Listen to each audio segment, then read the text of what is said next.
Opa, o livro atrasado!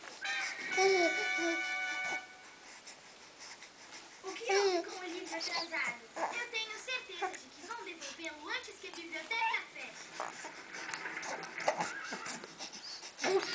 Precisamos a pessoa mais importante de dinheiro na Califórnia.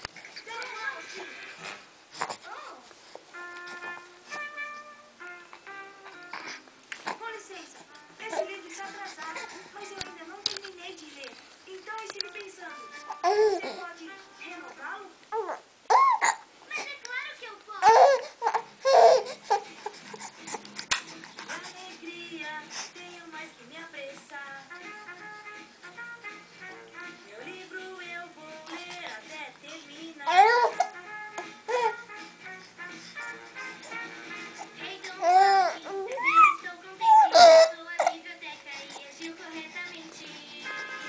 Eu sou motivo pra visitar a fronteira. Meus livros bem em ordem, estão na prateleiras.